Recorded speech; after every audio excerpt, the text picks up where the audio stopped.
பா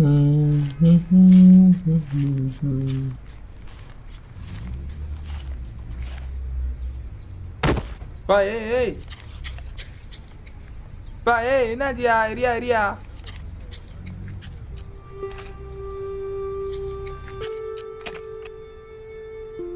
ஏய் எந்திரியா எந்திரியா பா ஏய் என்னையாச்சு இந்தயா தண்ணி குடியா தண்ணி குடி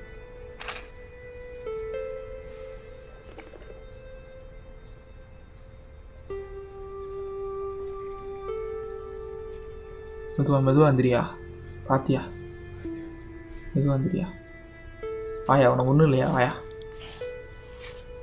மெதுவாயா வந்து உட்காரியா ஆயா மேலே வந்து உட்காரியா உட்கார் ஐயா என்னாச்சியா என்னாச்சியா உனக்கு? ரொம்ப நன்றிங்க ஐயா. இதுக்கு எதுக்கையா போட்டு நன்றிலாம் சொல்லிக்கிட்டு என்னாச்சியா? ரொம்ப தூரத்துலேருந்து பார்த்தேன் ஒரே சோகமாக அந்த மாதிரி இருந்தது. என்னையாச்சு உனக்கு? என் உசுருக்கு மேலே வளர்த்த என் குழந்தைய தெரிஞ்சே பறி கொடுத்துருவேன்னு நினச்சிட்டு வரும்போதே மயக்கம் வந்துருச்சியா. என்ன ஒரு வருத்தம், அந்த மயக்கம் வந்து போல என் உயிரே போயிருக்கலாம் ஐயா. ஆனால் எனக்கு அதுக்கு தைரியம் இல்லையா. என்ன வீட்டில் குடும்பத்தில் எதுவும் பிரச்சனையா? எனக்கு என்ன கல்யாணம் ஆகலையா? அப்போ ஏதோ குழந்தைன்னு சொன்னியே, என்னையா? என் வயக்காட்ட சொன்னையா. யாராவது ஏமாயிட்டாங்களா? ஏமாறல, உயிருக்கு பயந்து கொடுக்க முடியாது போயிடுச்சு.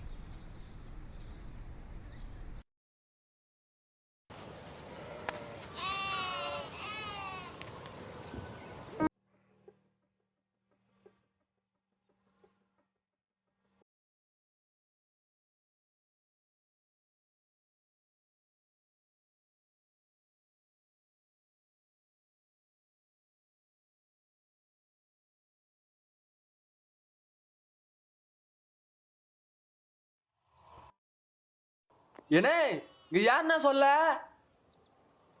யாருப்பா அது? நான் தான்ப்பா சொல்லலை. என்ன வேணும்? நீங்க தான் சொல்லையா? கொஞ்சம் வாங்க, உங்கள்ட்ட பேசணும். இந்தா இரியா வாரேன்.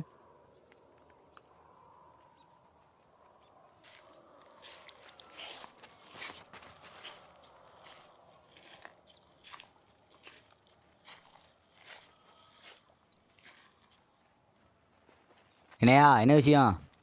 ஆனால் இப்போ என்னன்னு பார்த்தீங்கன்னா, உங்கள் பக்கத்து நிலத்துக்காரங்க பணத்தை வாங்கிட்டு நிலத்தை எழுதி கொடுத்துட்டு போயிட்டாங்க. நீங்கள் எப்போ தரலாம் சொல்லிட்டு ஐயா கேட்டு வர சொன்னார். நான் எதுக்கு அவனுக்கு நிலத்தில் எழுதி தரணும்? அதெல்லாம் தர முடியாதியா. பணம் அதிகமாக வேணாலும் கேளுங்க, ஐயாட்ட பேசி வாங்கி தரேன். என்னப்பா சொல்லல, எதுவும் பிரச்சனையா? அதெல்லாம் ஒன்றும் இல்லைண்ணே. சரிப்பா அதெல்லாம் தர முடியாதியா. அப்போ நீ தரமாட்டேன் அப்படி தானே? உங்ககிட்ட எப்படி வாங்கணும்னு எனக்கு தெரியும். இப்போ கூட ஒன்றும் பிரச்சனை இல்லை. உன் கையை உடைச்சி கையில் வாங்க கூட எனக்கு அவ்வளோ நேரம் ஆகாது. இதெல்லாம் சரிப்பட்டு வராதியா. நான் போலீஸ் கம்ப்ளைண்ட் கொடுக்குறேன். எது? நம்ம ஊர் போலீஸ் ஸ்டேஷன், அந்த இன்ஸு நம்ம வேல்ராஜ் நம்ம பையன் தான். ஒன்றும் பிரச்சனையே இல்லை. உள்ளே போயிட்டு வெளியே 7 நாளாக வந்துடும். அதுக்கப்புறம் ஒன்றையும் உன் வயலையும் சேர்த்து, அவ்வளவுதான். ஐயா தெரியாமல் சொல்லிட்டேன் ஐயா, மன்னிச்சுக்குங்க ஐயா.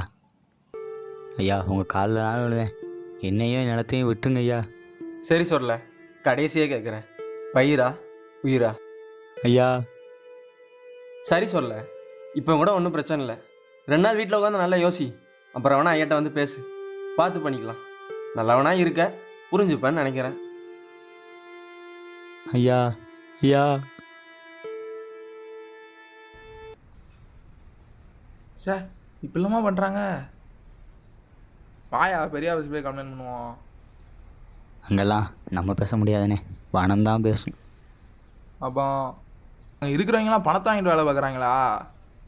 ஐயோ நான் அப்படி சொல்ல வரலண்ணே. இங்கே சில பேர் பணத்துக்காண்டி வேலை செய்தான், சில பேர் குடும்பத்தோட பாசத்துக்கும் அன்புக்கும் கட்டுப்பட்டு தெரிஞ்சே தப்பு பண்ணுதாம்னே. அதேமாரி நான் கம்ப்ளைண்ட் கொடுத்தா எனக்காண்டி வர சிலரையும் அவங்க குடும்பத்தை கொன்னுருவேன் அப்படின்னு மிரட்டி, அதெல்லாம் வேணாம்னே. இந்த விவசாயிகளுக்கு எத்தனையோ சட்டம் இருக்குது, அதில் ஏதாவது? அந்த சட்டம்லாம் பேப்பரில் எழுதுறதுக்கும் வாய் விட்டு சொல்லுறதுக்கும் ஆனால் நல்லாயிருக்கும். ஆனால் அதை வச்சு நட்டவும் முடியாது, பிடுங்கவும் முடியாது. ஒரு நாளைக்கு எத்தனையோ விவசாயி சாகுதான், எவ்வளோ போராட்டம் நடக்கு. அதெல்லாம் நடந்ததுக்கு ஒன்றும் ஆக போகிறதில்ல. நம்ம அடுத்த வேலையை பார்த்துட்டு போயிட்டே இருக்கணும்ண்ணே. சரி நான் வரேண்ணே. இப்போ எங்கேயா போகிற? அந்த ஆண்டவன் எனக்குன்னு எங்கேயாவது ஒரு இடம் வச்சுருப்பான். வந்தார வாழ வைக்கும் தமிழகத்தில் தமிழனுக்கே இடம் இல்லைன்னா அதை விட கொடுமை வேறு எதுவுமே இல்லை. ஒன்று மட்டும் சொல்கிறேனே, வருங்காலத்தில் ஒருபடி நெல் வச்சுக்கணுன்னா தான் அரசனாக மதிப்பாங்க. இந்த வழி நானாக சாகாட்டியும் தானாக ஒரு நாள் போயிடும். நீ நல்லா இல்லாமல் என்னையா பண்ணுவ? I'm just a poor but I graduate in teaching. I solve all problem. You do not worry. என்னையா டசு புசுன்னு இங்கிலீஷ்லாம் பேசுகிற? வாத்தியார் வேலையை விட்டுட்டு விவசாயம் பண்ண வந்தவன் தான்யா. இப்போ ஒன்றும் கெட்டு போல. எங்கேயாவது வாத்தியார வேலைக்கு சேர்ந்து புதுசாக நிலம் வாங்கி உழுது விவசாயம் பண்ண தான் ஏன் செய்வேன். அங்கேயும் எவனா வந்து பிடுங்குவான். அவனுக்கு பிடுங்க மட்டும்தான் ஏன் தெரியும். எனக்கு பிடுங்கவும் தெரியும், நட்டவும் தெரியும். ஒரு நாளைக்கு எவ்வளோ விவசாயம் சாகலாம், ஆனால் ஒரு நாளும் விவசாயம் சாகாதியா.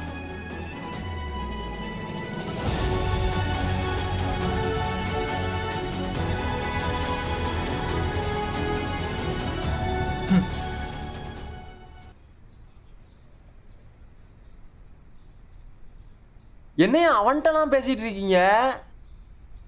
அவனா சொல்கிறான் வா. டேய், நம்ம அடித்து வாழணும்னு நினைக்கிறோம், அவன் உழைச்சி வாழணும்னு நினைக்கிறான். அப்போ என்னையா சொல்கிறீங்க?